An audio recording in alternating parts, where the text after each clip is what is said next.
atin naman pong Eat Girl na si Maui, time out muna sa food trip.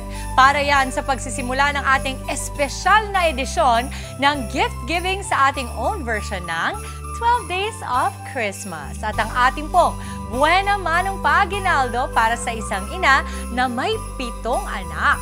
Mau, kapatid, ano na ba ang hiling ni nanay para sa kanyang mga chikiting?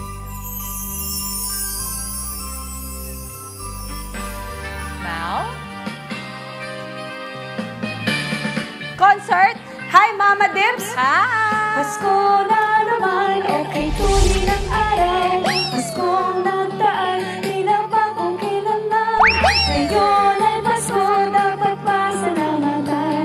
Ngayon ay Pasko, tayo ay mag-awitan. Pasko, Pasko, Pasko na naman muli. Tanging araw natin pinakamimiti. Pasko, Pasko, Pasko na naman muli. Ang pag-ibig na naghari. Ayan, mamamasko po. Good morning mga kapatid. Good morning sa inyong lahat. Tayo ay nandito ngayon sa Barangka Drive sa Mandaluyong at ito po ang ating special edition sa ating On The Go sa Pasko. At tamang-tama, hi Ate Maricel. Good morning. Sakto, birthday niya bukas. Birthday na bukas. Ako po si Maui David from Good Morning Kapatid. Kasama niyo ang baby niyo. Okay, Ate Maricel, kayo makakasama ko ngayong umaga. So, ang tanong ka, Ate Maricel, kwentuhan niyo naman kami tungkol sa buhay niyo.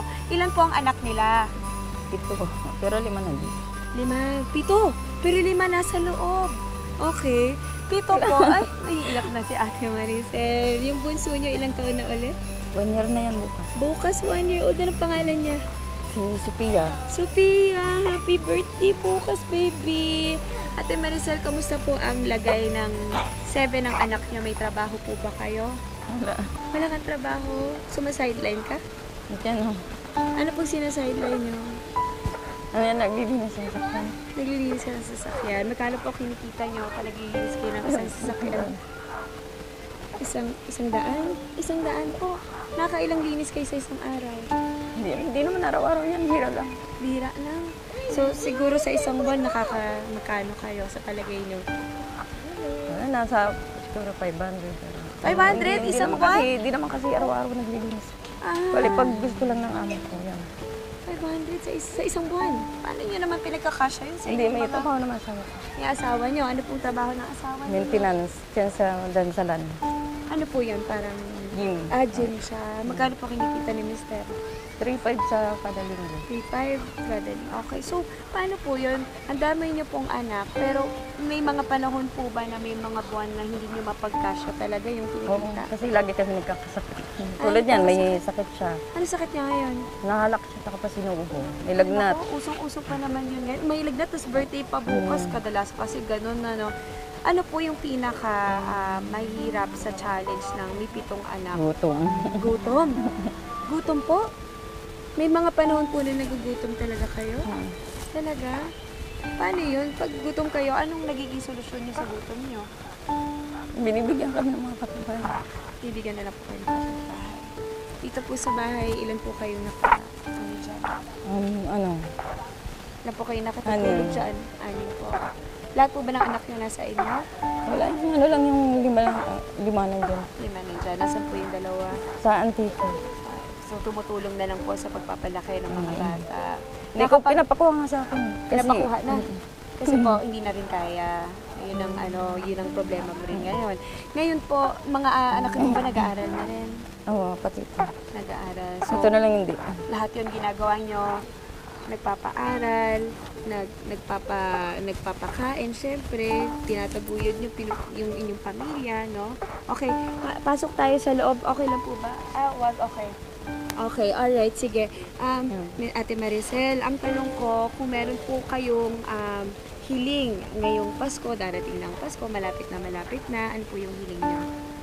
Gumaling kami lahat. Gumaling kayo lahat.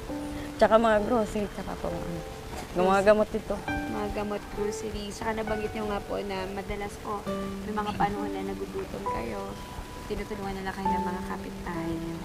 Okay, Ate Maricel, dito po sa ating show na Good Morning Kapatid at sa ating segment na On the Go sa Pasko, kami po ay may munting regalo para sa inyo. Ayan na, inuubo na siya. Nabanggit niyo, kailangan nyo ng groceries, kaya eto na ang ating Angels On the Go. Pasok na po! Ayan! Ayan, Ate Maricel, meron tayong pag-groceries. Alito mo na lang. Doon ka muna. Ayan, pag-groceries ate, para sakto, hindi kayo magugutom. Lalo na sa mga susunod na araw, itong darating na Pasko, meron kayong panghanda din, no? Okay, at ito pa po, maliban po dyan, meron tayong mga diapers para kay baby kasi nga nabanggit nyo kanina na kailangan nyo rin ng mga baby essentials. Sa banggit nyo sa aming producer na ito, dahil magwa 1-year-old na si baby, sakto, meron na tayong gamit na pang baby. Ayan. Ate Maricel, anong nabitil nyo ngayon? Masaya. Masaya?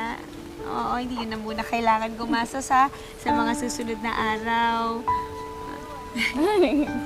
Nararamdaman ko yung ano ni Ate Maricel kasi nanay din po ako. Alam ko yung pakiramdam na gusto mong magtrabaho, gusto mong kumita para sa mga anak mo, pero minsan hindi talaga pa pinagpapalad ng trabaho, no? Ate Maricel, maraming may sakit. Mahirap mag-alaga ng mga batang may sakit, ano? Tingin niyo, ano po yung pinakamahirap na sakripisyo bilang isang ina? Makita silang may sakit tapos solo makain.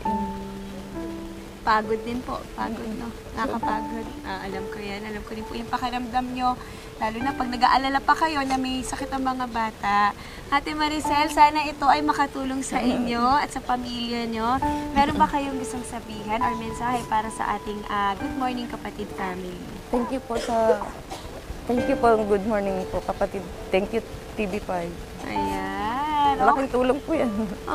Malaking tulong. Maraming salamat po. We are very, very happy. Masaya po kami at mga puso namin na makatulong sa inyo kahit na papaano.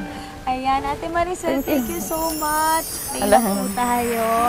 Saka wala tayong pagsubok na hindi kayang palampasan, lalo na pag tayo ay nananalig sa Diyos. Maraming salamat, Ate Maricel, sa inyong pagpapatuloy sa amin dito. Hindi na po tayo nakapasok mga kapatid sa loob kasi po yung mga anak niya tulog sa loob. Hindi, wala na po dun. Nandiyan na pala, gising na pala. Pero yun nga, kasi pagpasok kanina higaan, tulog sila kanina. So ayaw naman natin sila maisorbo. Pero ayan mga kapatid, that is it for this morning's On the Go sa Pasko. Ayan, nakakatawa. Nakakilala na naman tayo ng isang pamilya sa ating mga kapatid dito po sa Barangka Drive sa Mandaluyong. Ate Maricel, thank you again. Maraming salamat po. Back to the pamilya. Merry Christmas. Merry Christmas po. Ayan. Merry Christmas, Mau! At syempre kay Ate Maricel at sa buong pamilya. Ang pinaka-importante sa lahat ay magkakasama tayo ngayong Pasko. Maligayang Pasko po mula sa Good Morning Kapatid at syempre sa News 5 and TV5. Mga kapatid, Maui David po. Para laging updated sa viral food spots at unique destinations, mag-follow at subscribe na sa social media pages ng News 5.